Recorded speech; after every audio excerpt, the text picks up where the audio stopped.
No es completamente cierto y preciso decir que el creyente del nuevo pacto ya no tiene que llevar a cabo ningún ritual para obedecer la ley de Cristo. Muchas personas dicen que la ley de Cristo es el amor y desde entonces no hay que obedecer ningún ritual en este nuevo pacto, que no somos llamados a obedecer ni practicar ningún tipo de ritual los creyentes del nuevo pacto.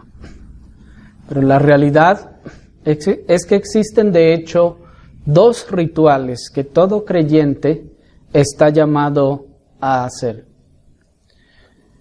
El primero de ellos es el bautismo y el segundo, la cena del Señor. Y aunque ambos han sido confundidos con otros rituales de la ley ceremonial mosaica, en realidad estos, el bautismo y la cena del Señor, fueron dos rituales distintos a los rituales de la ley ceremonial que nuestro Señor Jesucristo directamente ordenó y dejó establecidos para su iglesia. Muchas personas, pensando que, por ejemplo, la cena del Señor es la práctica o algo derivado de la práctica de la Pascua o del ritual del judío de la Pascua, entonces se pierden en la búsqueda de la precisión, y digo precisión entre comillas, de los elementos de la cena del Señor. Y empiezan a indagar, bueno, ¿y qué se hacía en la Pascua? Bueno, se comían hierbas amargas. Pues hay que buscarnos alguna hierbita que sepa amarga. ¿Y qué más se hacía? Bueno, se comía pan sin levadura. Entonces el pan que debemos comer debe de tener tales características. Y bueno, ¿y cómo vamos a hacer para que sea ese pan? Porque pues se trata de hacerlo bien, dicen ellos. Y entonces empiezan a buscar los ingredientes supuestamente más puros y los procesos incluso más puros para poder elaborar un pan que sea semejante o parecido o lo más idéntico posible a lo que se hacía en el ritual de la Pascua. Y se caen, hermanos, en muchos errores tratando de equiparar la cena del Señor con la Pascua. Esto es un error flagrante, hermanos. Porque la cena del Señor no es la Pascua y tampoco es un derivado de la Pascua. La cena del Señor es una institución que nuestro Señor Jesucristo estableció y que incluso en el momento de su celebración no estaba coincidiendo tampoco con la celebración del ritual de la Pascua. De la misma forma, no se debe confundir el bautismo con los baños rituales de la ley mosaica. Como en muchas ocasiones se suele confundir, les decía, la cena del Señor con la Pascua judía, no se debe hacer lo mismo con el bautismo y los baños rituales, sino que debemos advertir las diferencias significativas entre ambos rituales. Debemos poder reconocerlos. Ya vimos, por ejemplo, en Lucas capítulo 2, versículo 22, cómo María acudió a la realización del ritual de la purificación de su reciente parto. Así también, la ley ceremonial, hermanos, establecía diversas causas por las cuales el hombre debía de ser purificado ritualmente. Por ejemplo, la ley ceremonial establecía que una persona, si tocaba a los muertos, entonces requería a continuación de una purificación ritual. También, si tocaba el cadáver de un animal impuro, entonces también era necesario que fuera purificado. También si iba a la guerra, al volver también tenía que pasar el ritual de purificación, pues evidentemente habría tocado muertos casi inevitablemente.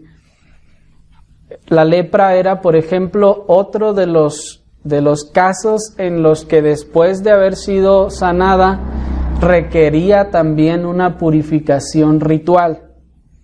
Y así también algunas otras enfermedades. Éxodo capítulo 30, versículo 18, entre otros muchos versículos, nos muestra, hermanos, que se preparaban pilas en el templo para realizar los baños rituales y para luego ofrecer también los sacrificios necesarios en cada caso.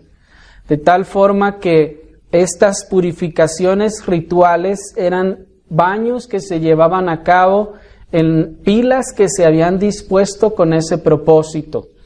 Los que iban y hacían este ritual de purificación, iban, se purificaban allí, seguían ahí un procedimiento adentro de la pila, y una vez hecho el procedimiento y pasados también los días, porque en algunos de los ritos de las purificaciones se tenía que durar hasta 7 días haciendo ese proceso, y luego de ello ofrecer los sacrificios necesarios para cada caso a fin de ser purificados. Esto, hermanos, dista en realidad de lo que es el bautismo cristiano. El bautismo cristiano y los rituales de purificación no son lo mismo, ni son en esencia algún tipo de derivación uno del otro. Y para comprender mejor, hermanos, y advertir las diferencias entre los baños de la purificación de la ley ceremonial y el bautismo cristiano, es necesario ir a conocer el bautismo de Juan. Les invito entonces a que vayamos a conocer el bautismo de Juan y leamos juntos allí en el Evangelio de Juan, en el capítulo 1, en el versículo 19 al 26. Juan 1, 19 al 26. Y en el contexto de toda esta cronología que hemos venido llevando con respecto a Cristo nuestro Señor y Salvador, antes de entrar al bautismo del Señor, queremos el día de hoy establecer la plataforma, allanar el camino para la llegada también de nuestro Señor. ¿Recuerdan ustedes cómo la voz que clama en el desierto clamaba y decía: preparen el camino del Señor? Y vamos a hacer algo parecido. Antes de entrar al bautismo del Señor, vamos a preparar, a allanar un poco el camino y entender el bautismo de Juan. Dice Juan capítulo 1, versículo 19 en adelante.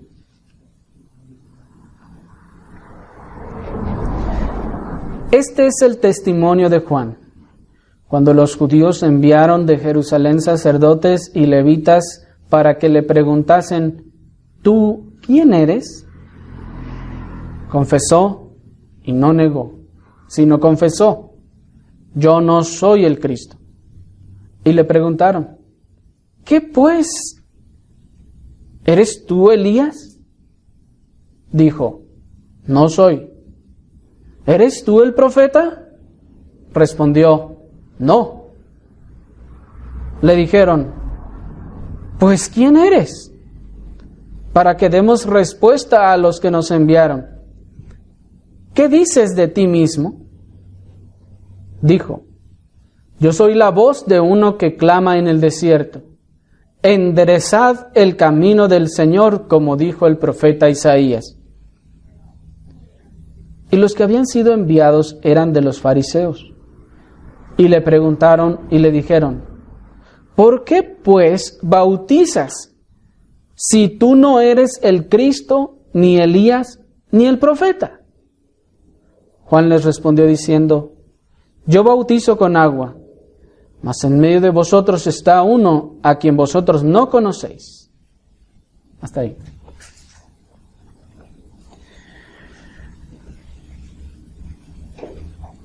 Hermanos, Juan, el profeta, hijo del sacerdote Zacarías, fue enviado por Dios a preparar el camino del Señor. Y su labor que le fue encomendada, puesto que él, de parte directa de Dios, fue a ir y anunciar un mensaje: enderezad el camino del Señor, como dijo el profeta Isaías. Y además de ir y predicar, también fue enviado a bautizar. Juan, el evangelista, nos da testimonio de que Juan el Bautista ya predicaba este mensaje cuando los fariseos de Jerusalén le enviaron algunos emisarios para saber quién era él. Se piensa que probablemente Juan tendría ya predicando algún tiempo, tal vez algunos 6 meses o más, predicando este mensaje por allí cerca del río Jordán. Un evangelista nos dice que por ahí, por la región de Betábara, lo cual estaba aproximadamente a 26 millas de Jerusalén, lo que era más o menos una jornada de un día de camino.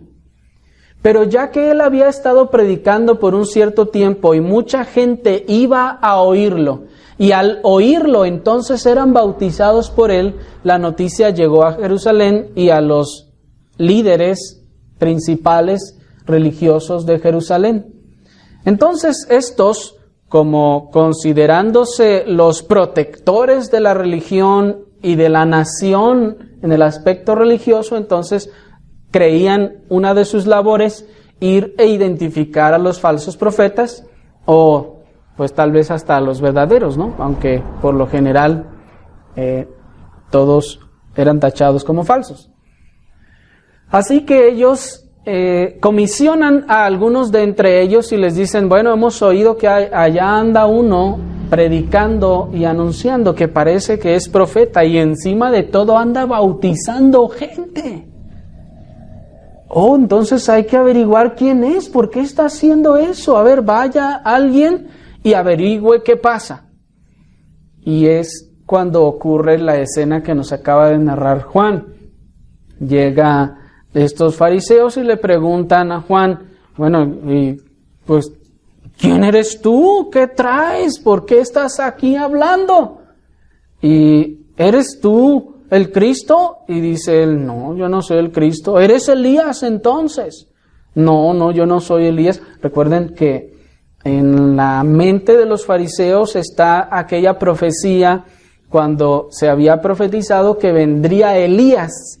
¿Se acuerdan? Y en este aspecto era previo a la venida del Señor. Entonces, también se había profetizado del profeta que Moisés mismo dijo: levantaré profeta de entre vuestros hermanos, como a mí, a él oiréis. ¿Se acuerdan? Y dice: será que aquel que no oiga a ese profeta será desarraigado del pueblo.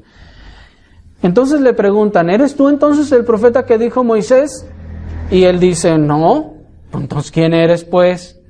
Y dice: yo soy la voz que clama en el desierto, así como lo profetizó Isaías. Y noten, hermanos, lo interesante de la siguiente pregunta de ellos en el verso 25. Y le preguntaron y le dijeron: ¿por qué pues bautizas, si tú no eres el Cristo, ni Elías, ni el profeta?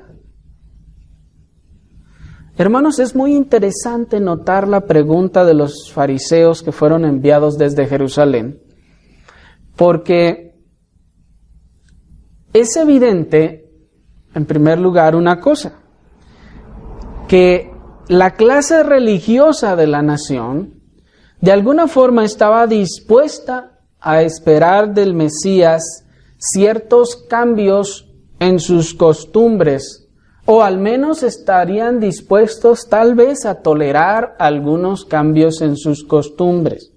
Porque noten que en la pregunta les dicen, ¿por qué bautizas si tú no eres el Cristo, no eres Elías, ni eres el profeta?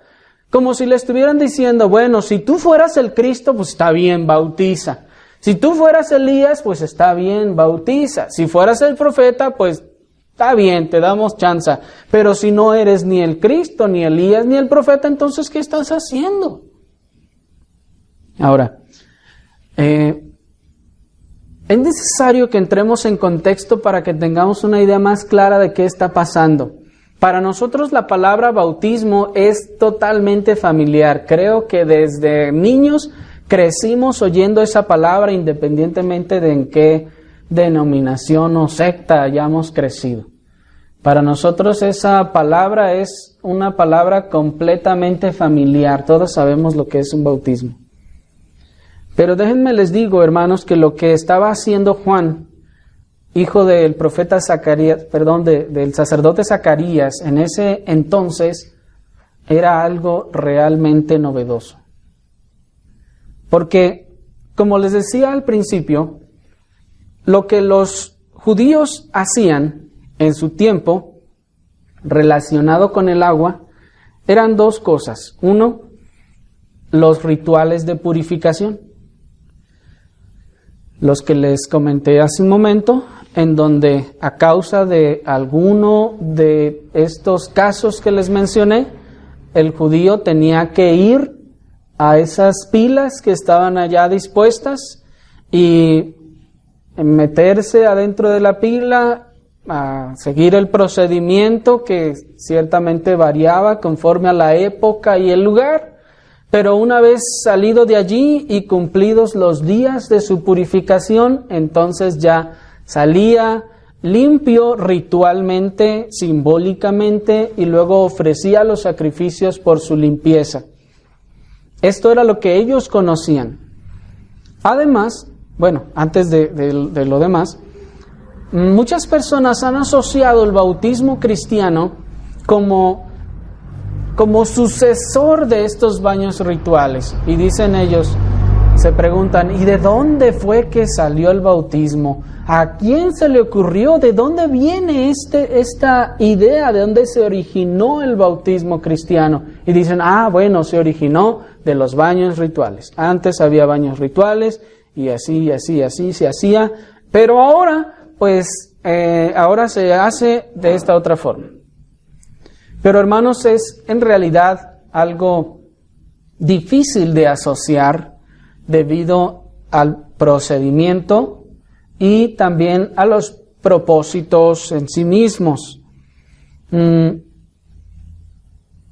Otros han dicho que el origen del bautismo no necesariamente se remonta a los baños rituales del Antiguo Testamento, sino que se remonta a la costumbre que se llevaba a cabo por los judíos a la hora de introducir a los prosélitos en la religión.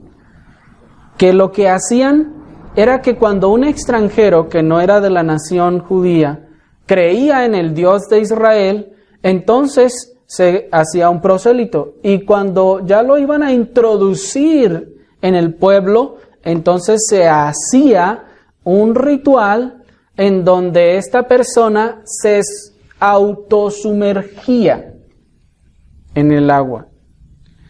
Y esto, otra vez, también en el contexto del templo, de los fariseos, bajo la supervisión de los fariseos y toda la clase religiosa de la nación. Pero noten aquel componente importante que les dije, porque ahorita va a cobrar importancia. Estos prosélitos entraban en el agua y se autosumergían en el agua, mientras todos los demás desde fuera le observaban.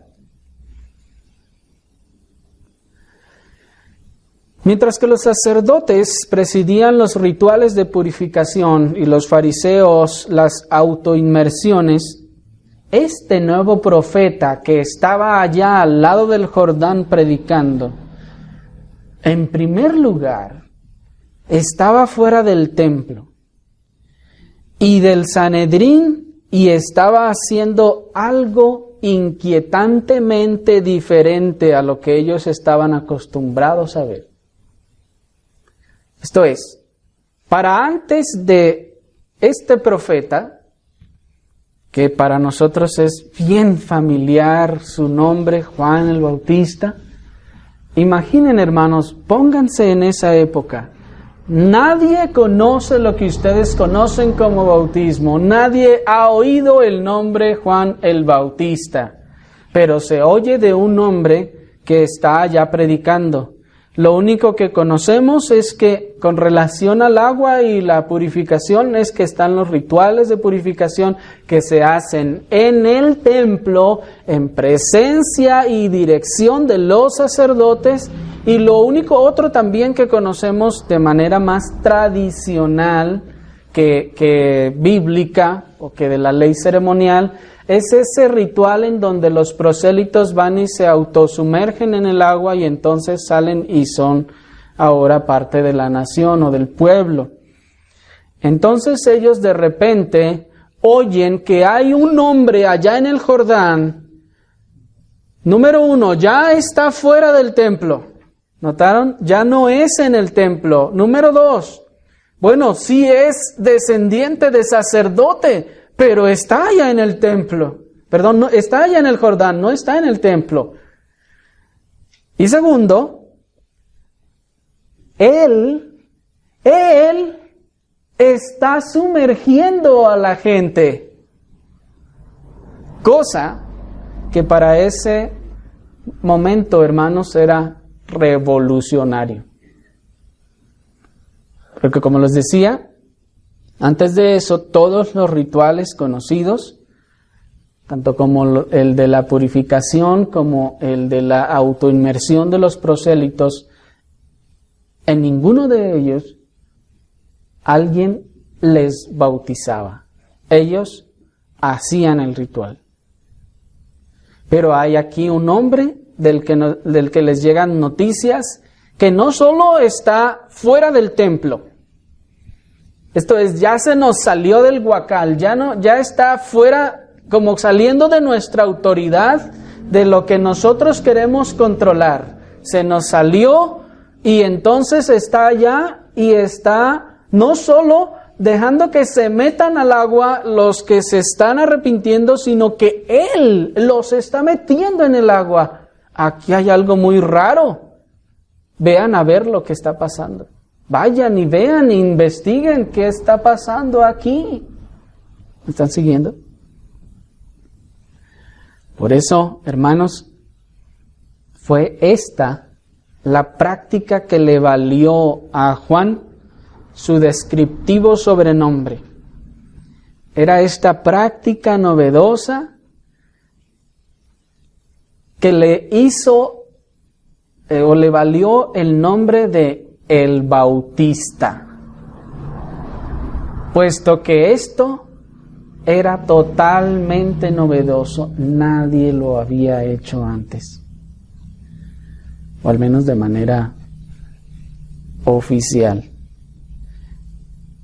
Y además dicen, a ver, entonces ya es un ritual nuevo, porque no lo está haciendo en las pilas, en el templo, como Dios lo estableció para que sea un ritual de purificación legítimo. Así que ya está fuera está fuera del ritual y está fuera de la ley.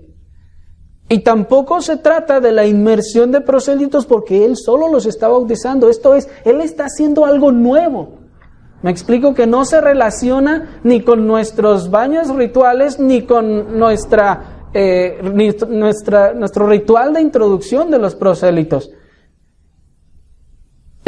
Tiene que ser alguien importante para que se atreva a meter o a introducir un nuevo ritual en nuestra religión. ¿Me explico? Le vamos a dar el beneficio de la duda o le vamos a dar chance de que, traiga una nueva forma de hacer esto, pero solo si es alguien grande. Por eso llegan y le preguntan, ¿quién eres tú? ¿Ya se dan cuenta? ¿Quién eres tú? ¿Eres el Cristo? No. Bueno, ¿eres Elías? No. ¿Eres el profeta? No. Entonces, ¿por qué estás haciendo esto? ¿De dónde sacas y te pones a hacer esto tú? ¿Con qué autoridad lo haces? Pero hermanos, sin importar lo extraño que pareciera a la clase religiosa esta novedosa práctica, Dios había establecido que a través de esto se prepararía el camino al Mesías y abrir la puerta del reino de los cielos a través de ella. Acompáñenme por favor a Mateo capítulo 3, versículo 1 en adelante. Mateo capítulo 3, versículo 1 en adelante, para que veamos entonces ahora por qué y cómo es que este profeta introdujo esta nueva práctica. Dice Mateo capítulo 3, versículo 1. En aquellos días vino Juan el Bautista predicando en el desierto de Judea y diciendo: arrepentíos, porque el reino de los cielos se ha acercado. Pues este es aquel de quien habló el profeta Isaías cuando dijo: voz del que clama en el desierto, preparad el camino del Señor, enderezad sus sendas. Y Juan estaba vestido de pelo de camello y tenía un cinto de cuero alrededor de sus lomos, y su comida eran langostas y miel silvestre, y salía a él Jerusalén y toda Judea, y toda la provincia de alrededor del Jordán, y eran bautizados por él en el Jordán, confesando sus pecados. Al ver que muchos de los fariseos y de los saduceos venían a su bautismo, les decía: generación de víboras, ¿quién os enseñó a huir de la ira venidera? Haced pues frutos dignos de arrepentimiento, y no penséis dentro de vosotros mismos: a Abraham tenemos por padre, porque yo os digo que Dios puede levantar hijos a Abraham aún de estas piedras. Y ya también el hacha está puesta a la raíz de los árboles. Por tanto, todo árbol que no da buen fruto es cortado y echado en el fuego. Yo a la verdad os bautizo en agua para arrepentimiento, pero el que viene tras mí, cuyo calzado yo no soy digno de llevar, es más poderoso que yo. Él os bautizará en Espíritu Santo y fuego. Su aventador está en su mano y limpiará su era, y recogerá su trigo en el granero, y quemará la paja en fuego que nunca se apagará. Entonces Jesús vino de Galilea a Juan al Jordán para ser bautizado por él. Mas Juan se le oponía diciendo: yo necesito ser bautizado por ti, y tú vienes a mí. Pero Jesús le respondió: deja ahora, porque así conviene que cumplamos toda justicia. Entonces le dejó. Hasta ahí. La manifestación plena del reino de Dios, hermanos, estaba a punto de revelarse a este mundo. El nuevo pacto estaba por sellarse, y Dios determinó enviar a su profeta para preparar el camino al Mesías. Recuerden, dice el verso 1, en aquellos días vino Juan el Bautista predicando en el desierto de Judea y diciendo: arrepentíos. ¿Por qué? Porque a partir de este instante ustedes serán salvos. No, dice, porque el reino de los cielos se ha acercado. Estaba él precisamente haciendo su labor, preparar el camino antes que viniera el Mesías, antes que el pacto para la salvación se sellara. Era necesario, hermanos, que este camino fuera allanado, puesto que deben recordar que esto no se trata de un camino literal, sino de un camino espiritual y teológico. ¿Por qué? Porque la nación judía, para tiempos de nuestro Señor, como hemos visto brevemente en otras ocasiones, tenía conceptos muy extraños con respecto al Mesías y su obra. Pensaban de él, como hemos visto, como un Mesías bélico, como un Mesías terrenal que venía a exaltar terrenalmente a la nación de Israel y hacerlos dominar sobre todo el mundo.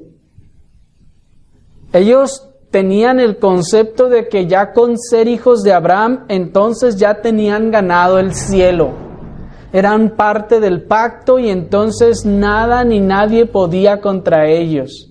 De hecho, una de las razones de sus frecuentes rebeliones bajo los dominios del imperio grecorromano y el romano era precisamente que ellos tenían una cierta confianza, entre comillas, de que Dios estaba con ellos. Más o menos así como lo tenían los judíos previo a la cautividad de Babilonia, que mientras Jeremías les anunciaba y les decía que Dios iba a transportar esa nación, ellos decían: estás loco, templo de Jehová, templo de Jehová, templo de Jehová es este. ¿Cómo dices tú que seremos transportados si aquí está el templo de Jehová? Por favor, ¿estás loco? Si Dios está con nosotros, ¿no ves el templo? Eso significa que Dios está con nosotros. ¿No ves el arca ahí? Dios está con nosotros. Entonces, ¿cómo nos va a pasar algo? Y tenían en tiempos de nuestro Señor ideas muy similares a esta. Y eso lo podemos notar en el discurso de Juan el Bautista. Porque a pesar de que Juan el Bautista llega a una nación religiosa, a una nación que dice conocer a Dios, al menos conoce la ley de Dios, les viene a llamar al arrepentimiento. Y qué interesante, hermanos, que dice en el versículo 6, y eran bautizados por él. Otra vez la referencia a Juan, era el que los bautizaba en el Jordán. ¿Haciendo qué? Diciendo: está bien, somos tan santos y ahora vamos a seguir al Señor. No, hermanos. Diciendo: de nada nos ha servido esta religión que hemos vivido toda nuestra vida. Diciendo: somos una bola de hipócritas y esto ha sido una pérdida de tiempo. Diciendo: no somos lo que debemos ser, somos una bola de miserables, malvados y pecadores. Necesitamos una obra de gracia en nosotros. Necesitamos que Dios nos ayude y nos salve. ¿Se fijan? Y mientras unos están haciendo esto, llegan entonces los fariseos y los ve Juan, y ya anticipa su conducta, muy probablemente observa sus caras, como cualquier predicador observa la manera en que sus oyentes están recibiendo el mensaje, unos oyendo, otros aceptando, otros haciendo otras cosas y otros haciendo cara de este que trae pues. Y Juan entonces no les da oportunidad de hablar, no les da oportunidad de replicar y les dice: generación de víboras, ¿quién los enseñó a huir de la ira venidera? Hagan frutos dignos de arrepentimiento. Si ustedes dicen que son cristianos, si ustedes dicen que son salvos, muestren entonces los frutos del arrepentimiento. No empiecen a decir en sus corazones: tenemos a Abraham por padre, No empiecen a decir en sus corazones, tenemos 30 años en el Evangelio. No empiecen a decirse a ustedes mismos, yo conozco y me sé la Biblia al derecho y al revés.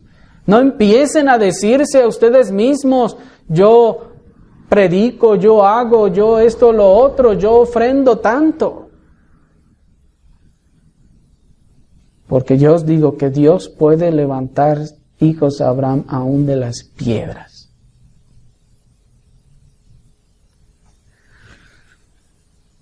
Así pues, hermanos, era necesario, pues, que este profeta tenía que empezar a allanar el pensamiento judío farisaico de la supremacía nacional y racial para la llegada del nuevo pacto de Dios con Cristo para la salvación de todo aquel que cree. Y empezar a decirles, hey, despierten. ¿Saben? Todo en lo que ustedes confían es vano. ¿Ustedes están confiando que ustedes van a ser salvos porque aquí está el templo? Es vano. No sirve. ¿Ustedes piensan que van a huir de la ira de Dios porque son descendientes de Abraham? ¿Porque son judíos? De verdad les digo que el hacha ya está puesta a la raíz de todo árbol o de todo hombre. Y el árbol que no dé frutos dignos de arrepentimiento, entonces será cortado y echado en el fuego. No importa de dónde vengas.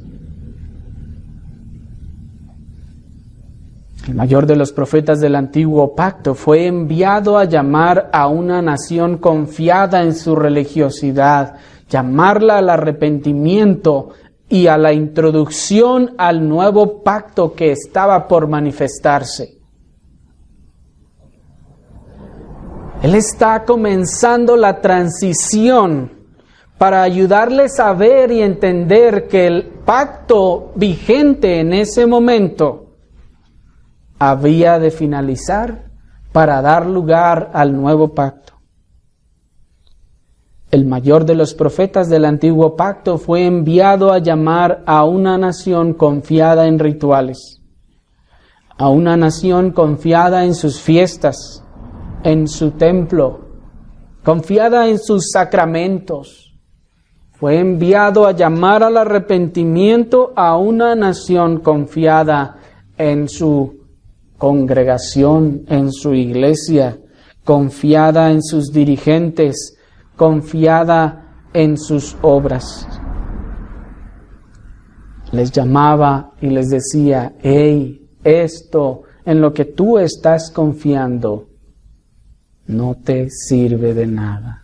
No vas a poder huir de la ira venidera, porque el hacha está puesta a la raíz de todo árbol, y si no das fruto de arrepentimiento, entonces, no importa cuántos años tengas en la iglesia, no importa cuál iglesia sea, cuán grande o pequeña, o santa o libertina, tú serás cortado y echado al fuego. Y la señal de la disposición y arrepentimiento al mensaje que Juan estaba dando era precisamente el bautismo. Pues los que creían, hermanos, en este mensaje que Juan estaba dando, lo siguiente era el bautismo. El bautismo de Juan en sí mismo era solo una consagración al nuevo pacto del reino, una iniciación preparatoria al mismo.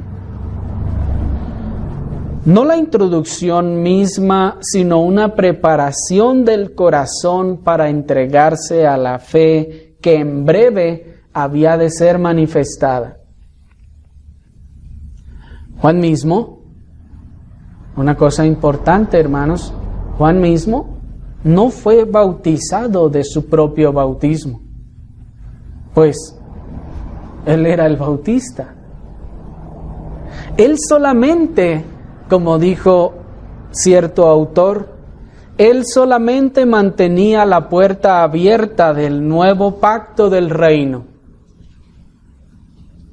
Aunque Él mismo no entró en él, pues nuestro Señor Jesucristo dijo, el menor en el reino de los cielos es mayor que Juan el Bautista, en Mateo capítulo 11, versículo 11.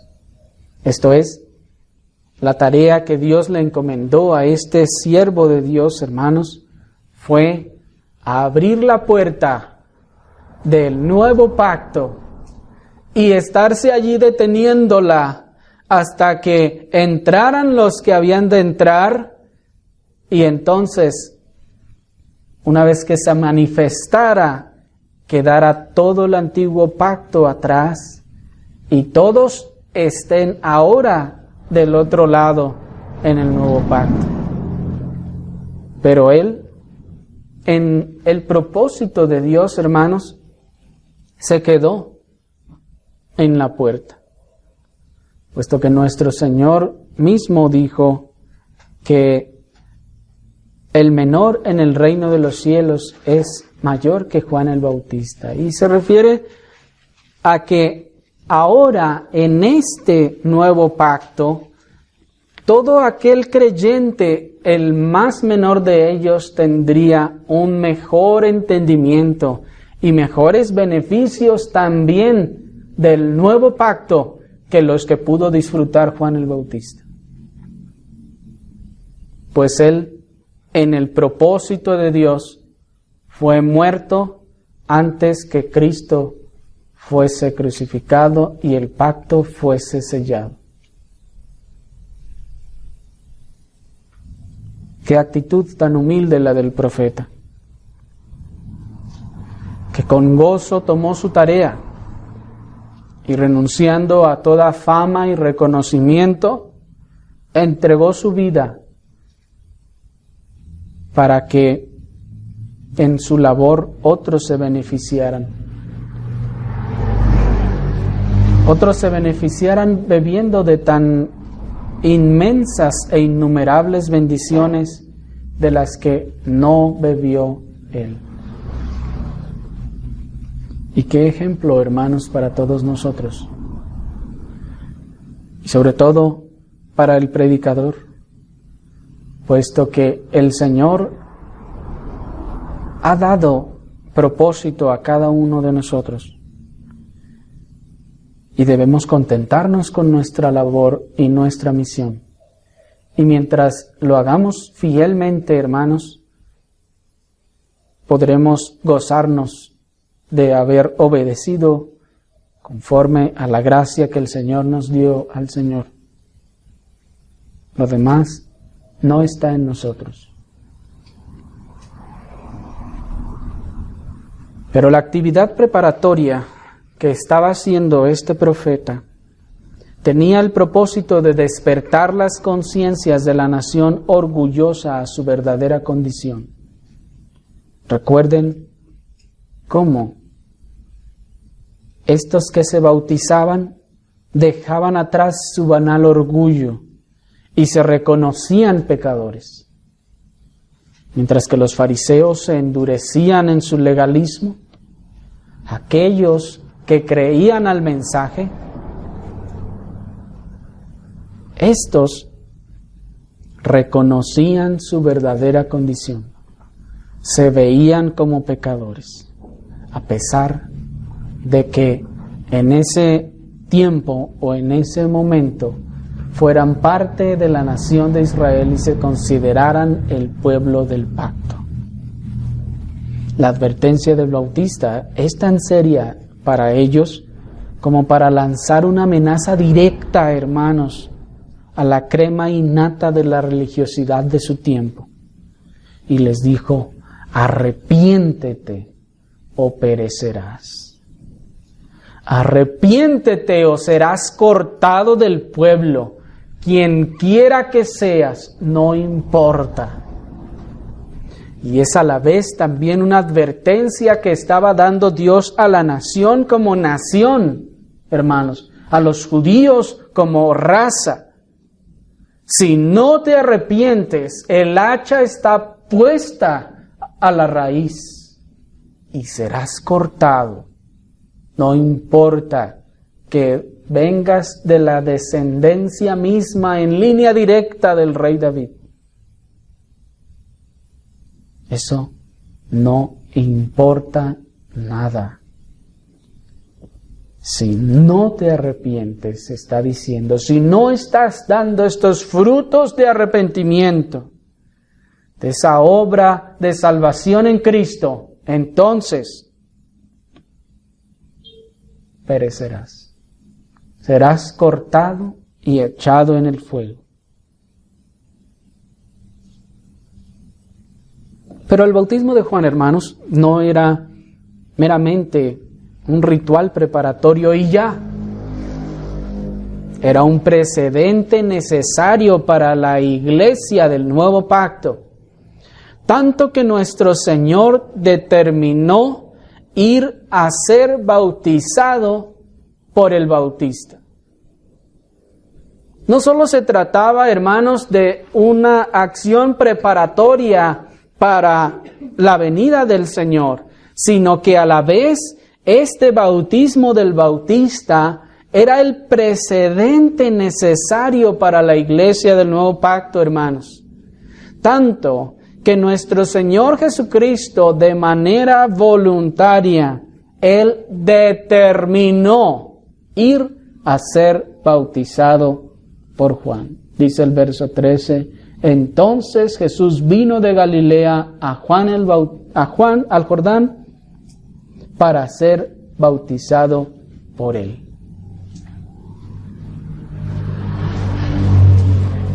Y hermanos, se ha hablado mucho con respecto a por qué fue el Señor a ser bautizado, si el bautismo que estaba administrando Juan era un bautismo de arrepentimiento. ¿Tenía nuestro Señor algo de que arrepentirse? Y esto lo vemos también en esa conversación que tienen el Señor Jesucristo y Juan el Bautista, en donde dice el verso 14 que Juan se le oponía diciendo, yo necesito ser bautizado por ti. ¿Cómo vienes tú a que yo te bautice?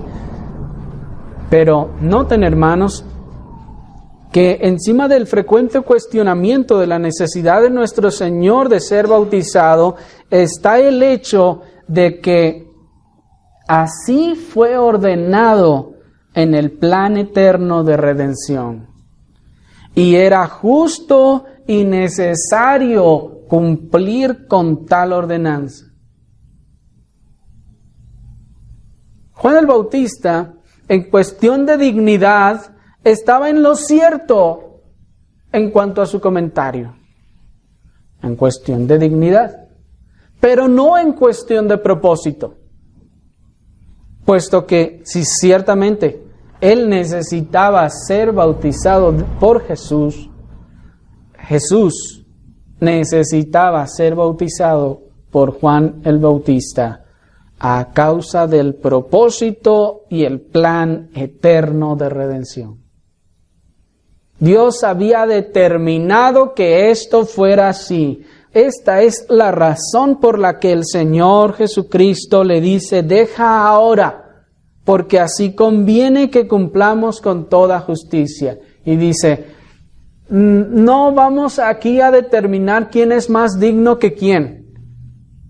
Aquí venimos a cumplir la voluntad de Dios. Y la voluntad de Dios es que tú me bautices a mí. Y con ese argumento Juan no tuvo más que decir. Y dijo, está bien. Es cierto. Esa es la voluntad de Dios y venimos a cumplir la voluntad de Dios. Lo vamos a hacer.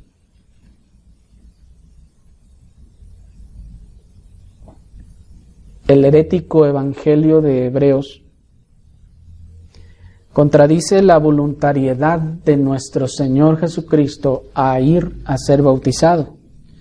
Pues en este evangelio o pseudoevangelio apócrifo, se dice que Jesús no quería ir a ser bautizado y que le dijo supuestamente a su madre que no quería ir, pero que según esto su madre le convenció: ándale hijo, mira, tienes que ir, ve.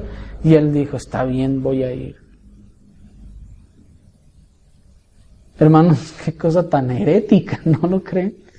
Qué cosa tan hasta de escalofriante.